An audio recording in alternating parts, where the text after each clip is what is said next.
नमस्कार दोस्तों, स्वागत है आपका teaching pro mister YouTube channel पर। आज हम आपके लिए भोजन की आवश्यकता एवं महत्व का पार्ट 3 लेकर आए हैं। आज इस क्लास में हम विटामिन के बारे में विस्तृत अध्ययन करेंगे। आइए सबसे पहले हम देखते हैं कि विटामिन क्या होता है। तो विटामिन क्या होता है, तो विटामिन को मानव शरीर का रक्षात्मक खाद्य मंत्री भी कहा जाता है, क्योंकि विटामिन ही हमारे शरीर में रोगों से लड़ने की क्षमता विकसित करते हैं। अर्थात विटामिन होते हैं वो हमारे शरीर में रोगों से लड़ने की क्षमता विकसित करते हैं, और विटामिनों को हम खाद्य पदार्थों के द्वारा बाहर से एकत्रित करते हैं। आइए इसके बाद देखते हैं कि विटामिन की खोज सन 1912 में हॉपकिंस नामक वैज्ञानिक ने की थी। विटामिन की खोज किसने की थी? 1912 में हॉपकिंस नामक वैज्ञानिक ने की थी। तथा इसके बाद देखते हैं कि विटामिन शब्द किसने दिया था? फंक ने। विटामिन शब्द किसने दिया था? फंक ने। तो इसमें बच्चे कंफ्यूज हो जाते हैं, तो इस बात को ध्यान में रखना कि विटामिन की खोज 1912 में हॉपकिंस ने की तथा विटामिन शब्द दिया वो फंक ने दिया। इसके बाद देखते हैं कि वसा में घुलनशील विटामिन होता है ADE के। वसा में घुलनशील विटामिन कौन कौन से होते हैं? ADE के वसा में घुलनशील विटामिन ADE के। इसके बाद देखते हैं कि जल में घुलनशील विटामिन होते हैं वो BC। जल में घुलनशील विटामिन कौन कौन से होते हैं? BC। आइए इसके बाद हम देखते हैं विटामिन A। तो सबसे पहले हम देखेंगे कि विटामिन A का रासायनिक नाम क्या होता है। तो विटामिन A का रासायनिक नाम रेटिनॉल होता है। क्या होता है? रेटिनॉल होता है। इसके बाद देखेंगे कि विटामिन A से होने वाले रोग, कौन सा रोग होता है विटामिन A की कमी से? तो रतौंधी नामक रोग होता है। विटामिन A के प्रमुख स्रोत होते हैं गाजर, मछली का यकृत, तेल, पपीता, आम। इसके बाद देखते हैं कि मानव शरीर में विटामिन A का संचय यकृत, लीवर में होता है। तो मानव शरीर में विटामिन A का संचय कहाँ पर होता है? यकृत, लीवर में होता है। इसके बाद देखते हैं कि सभी खट्टे पदार्थों में विटामिन A नहीं पाया जाता है। अर्थात खट्टे फल होते हैं उनमें विटामिन A नहीं पाया जाता है। इसके बाद देखते हैं कि विटामिन A शरीर के अंदर रोग प्रतिरोधी क्षमता विकसित करता है। विटामिन A क्या करता है? शरीर के अंदर रोग प्रतिरोधी क्षमता का निर्माण करता है। इसके बाद देखते हैं कि विटामिन A को संक्रमण रोधी विटामिन भी कहा जाता है। विटामिन A को क्या कहा जाता है? संक्रमण रोधी विटामिन कहा जाता है। इसके बाद देखते हैं कि विटामिन A को प्रति संक्रमण विटामिन भी कहा जाता है। विटामिन A को क्या कहा जाता है? प्रति संक्रमण विटामिन भी कहा जाता है, और संक्रमण रोधी विटामिन भी कहा जाता है। आइए इसके बाद हम विटामिन B का अध्ययन करेंगे। विटामिन B है वो अनेक रूपों में पाया जाता है। तो इसमें सबसे पहले हम विटामिन B1 का अध्ययन करेंगे। विटामिन B1 का रासायनिक नाम क्या होता है? तो विटामिन B1 का रासायनिक नाम थायमीन होता है। तथा विटामिन B1 की कमी से रोग कौन कौन से होते हैं? तो विटामिन B1 की कमी से बेरी रोग होता है। B1 की कमी से कौन सा रोग होता है? बेरी रोग होता है। इसके बाद देखते हैं कि स्त्रोत विटामिन B1 के प्रमुख स्त्रोत होते हैं वो मटर के बीज में तथा सेम की फली में विटामिन B1 पाया जाता है। इसके बाद देखते हैं विटामिन B2। तो विटामिन B2 का रासायनिक नाम राइबोफ्लेविन होता है। विटामिन B2 का रासायनिक नाम क्या होता है? राइबोफ्लेविन। इसके बाद देखते हैं कि विटामिन B2 की कमी से होने वाले प्रमुख रोग हैं कीलोसिस, जिसको होंठ फटना भी कहते हैं। अर्थात विटामिन B2 की कमी से कौन सा रोग होता है? वो कीलोसिस, होंठ फटना नामक रोग होता है। इसके बाद देखते हैं कि विटामिन B2 के प्रमुख स्रोत होते हैं वो यकृत, दूध, मांस, मछली तथा साबुत अनाज में विटामिन B2 पाया जाता है। आइए इसके बाद देखते हैं विटामिन B3। विटामिन B3 का रासायनिक नाम होता है वो नियासिन होता है। विटामिन B3 का रासायनिक नाम क्या होता है? नियासिन।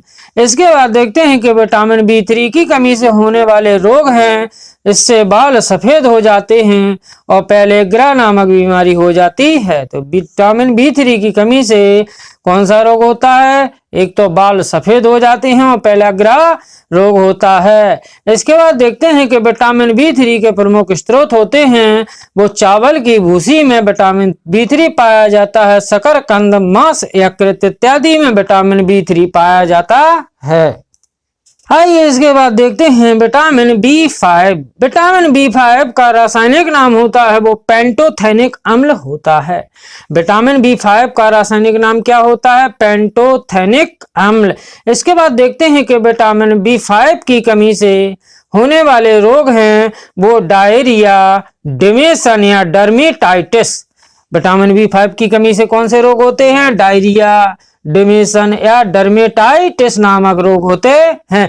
इसके बाद देखते हैं कि विटामिन B5 के प्रमुख स्रोत होते हैं हरी सब्जियां, अंकुरित गेहूं, यकृत, मांस, यीस्ट आदि में विटामिन B5 पाया जाता है। इसके बाद देखते हैं विटामिन B6। विटामिन B6 का रासायनिक नाम होता है वो पायरिडॉक्सिन होता है। विटामिन B6 का रासायनिक नाम क्या होता है? पायरिडॉक्सिन होता है। इसके बाद देखते हैं कि विटामिन B6 की कमी से होने वाले प्रमुख रोग हैं वो एनीमिया, रक्ताल्पता भी इसे कहते हैं। विटामिन B6 की कमी से कौन सा रोग होता है? एनीमिया या रक्ताल्पता। इसके बाद देखते हैं कि विटामिन B6 का प्रमुख स्रोत होते हैं वो अंडा, मांस और साबुत अनाज। इन सभी में विटामिन B6 पाया जाता है। आइए इसके बाद देखते हैं विटामिन B7। तो विटामिन B7 का रासायनिक नाम होता है वो बायोटिन या कोएंजाइम R होता है तथा विटामिन B7 की कमी से होने वाले रोग प्रमुख हैं जैसे गंजापन या डर्मेटाइटिस रोग होते हैं वो विटामिन B7 की कमी से होते हैं। आइए इसके बाद देखते हैं कि विटामिन B6 के प्रमुख स्रोत होते हैं वो मांस, दूध, यीस्ट इत्यादि में विटामिन B7 पाया जाता है। आइए इसके बाद देखते हैं विटामिन B9। तो विटामिन B9 का रासायनिक नाम होता है वो फोलिक अम्ल या ग्लूटोनिक अम्ल होता है।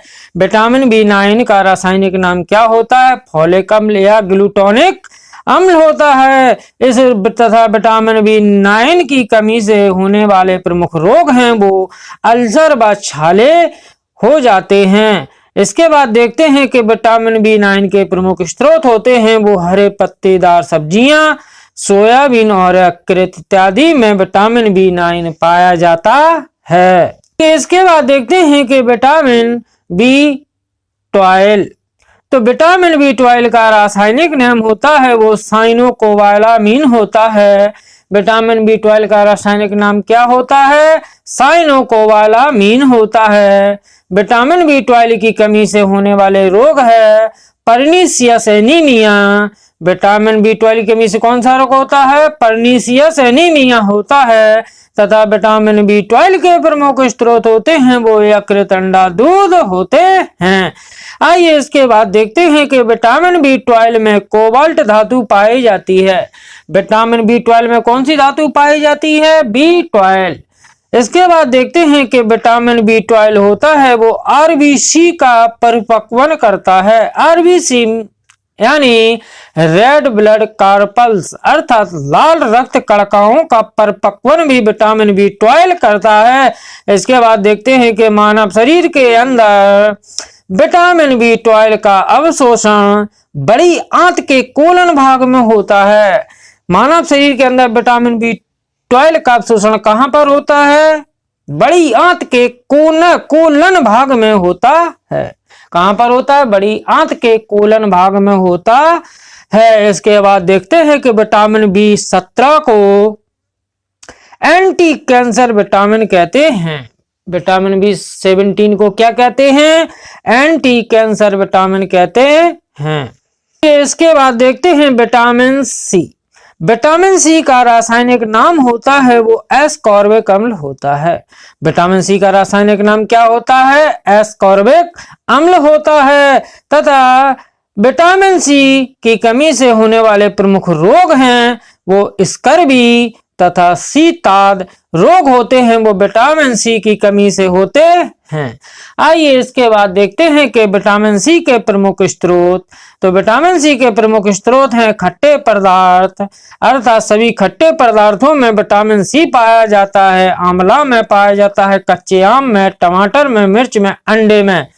अतः कहा जाए तो आंवले में विटामिन सी है वो सबसे अधिक मात्रा में पाया जाता है। इसके बाद देखते हैं विटामिन सी की कमी से होने वाला रोग स्कर्वी रोग। स्कर्वी रोग, इस रोग में क्या होता है कि इस रोग में मसूड़ों से रक्त स्त्रावित होता है। स्कर्वी रोग में क्या होता है? इस रोग में मसूड़ों से रक्त स्त्रावित होने लगता है, इसे स्कर्वी रोग कहते हैं। इसके बाद देखते हैं शीताद रोग किसे कहते हैं। तो शीताद रोग, इस रोग में इसमें त्वचा के ऊपर लाल धब्बे बन जाते हैं। जब त्वचा के ऊपर लाल धब्बे बन जाते हैं तो उसे शीताद रोग कहते हैं। आइए इसके बाद देखते हैं कि बुढ़ापा जल्दी किस विटामिन की कमी से आता है। तो बुढ़ापा जल्दी विटामिन सी की कमी से आता है। यदि विटामिन सी की कमी आ जाए तो इससे बुढ़ापा जल्दी आता है। इसके बाद देखते हैं कि मानव शरीर में विटामिन सी इकट्ठा नहीं होता, अर्थात मानव के शरीर में कौन सा विटामिन इकट्ठा नहीं होता? तो विटामिन सी। इसके बाद देखते हैं कि फल व सब्जियों को धोने व छिलका उतारने से विटामिन सी नष्ट हो जाता है। अर्थात जब सब्जियों को हम धोते हैं या उनका छिलका उतार देते हैं तो ऐसा करने से उनका विटामिन सी नष्ट हो जाता है। इसके बाद देखते हैं कि मनुष्य को प्रतिदिन सर्वाधिक मात्रा में विटामिन सी की आवश्यकता होती है। अर्थात प्रतिदिन मनुष्य को सबसे अधिक मात्रा में किस विटामिन की आवश्यकता होती है? तो वो विटामिन सी। इसके बाद देखते हैं कि विटामिन सी एंटीबॉडी निर्मित कर मानव शरीर की रोगों से रक्षा करती है।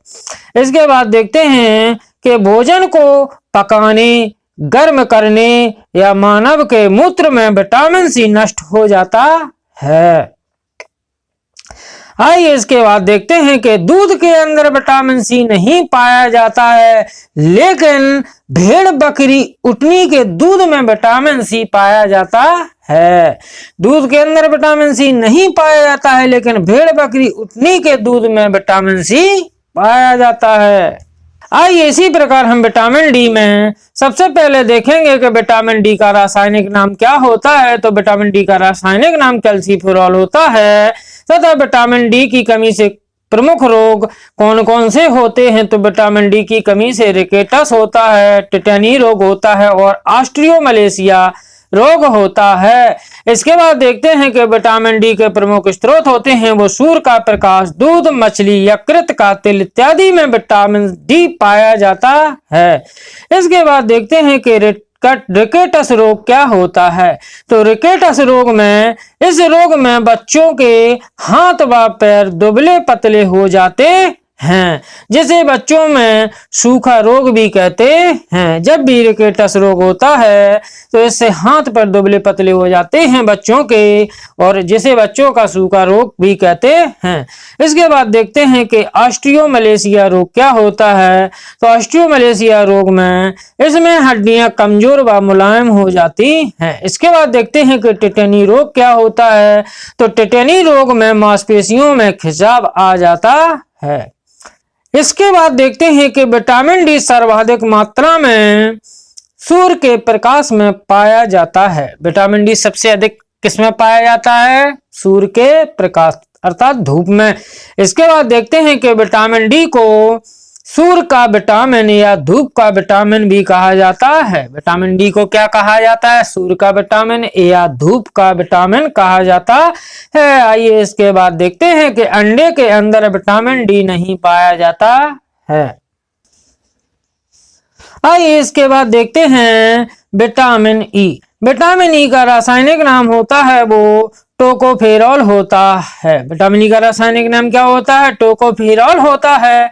विटामिन ई की कमी से प्रमुख रोग होते हैं वो नपुंसकता या बांझपन रोग होते हैं। आइए इसके बाद देखते हैं कि विटामिन ई के प्रमुख स्रोत होते हैं वो सोयाबीन, अंडे, दूध, सभी मांसों में और सभी फलों में विटामिन ई पाया जाता है। इसके बाद देखते हैं कि विटामिन ई प्रतिरक्षा प्रणाली को मजबूत करता है। विटामिन ई क्या करता है? प्रतिरक्षा प्रणाली को मजबूत बनाता है। इसके बाद देखते हैं कि विटामिन ई को जनन विटामिन या सुंदरता का विटामिन भी कहा जाता है। विटामिन ई को क्या कहा जाता है? जनन विटामिन कहा जाता है या सुंदरता का विटामिन कहा जाता है। जब भी चेहरे पर दाग धब्बे आते हैं तो वो विटामिन ई की कमी से आते हैं। इसके बाद देखते हैं कि विटामिन ई मानव शरीर के अंदर ऑक्सीकारक की तरह काम करता है। विटामिन ई मानव शरीर के अंदर किस प्रकार कार्य करता है? तो विटामिन ई मानव शरीर के अंदर ऑक्सीकारक की तरह कार्य करता है। आइए इसके बाद देखते हैं विटामिन के। तो यहाँ पर देखेंगे कि विटामिन के का रासायनिक नाम होता है वो नेप्थोक्विनोन या फ्लोक्विनोन होता है। विटामिन के का रासायनिक नाम क्या होता है? नेप्थोक्विनोन या फ्लोक्विनोन होता है। विटामिन के की कमी से होने वाले रोग हैं हेमरेज या रक्त का थक्का न बनना। विटामिन के की कमी से कौन से रोग होते हैं? एक तो हेमरेज होता है और एक रक्त का थक्का न बनना। विटामिन के का प्रमुख स्रोत होता है वो पालक होता है, अर्थात विटामिन के सबसे अधिक पालक में पाया जाता है। आइए इसके बाद देखते हैं यदि किसी मनुष्य के अंदर विटामिन के की कमी होने पर उसका ऑपरेशन तुरंत नहीं किया जा सकता है। यदि किसी व्यक्ति के अंदर विटामिन के की कमी है तो उस व्यक्ति का ऑपरेशन तुरंत नहीं किया जा सकता। इसके बाद देखते हैं कि विटामिन के में उपस्थित हेपेरिन नामक पदार्थ रक्त को धमनी व सिराओं में जमने नहीं देता।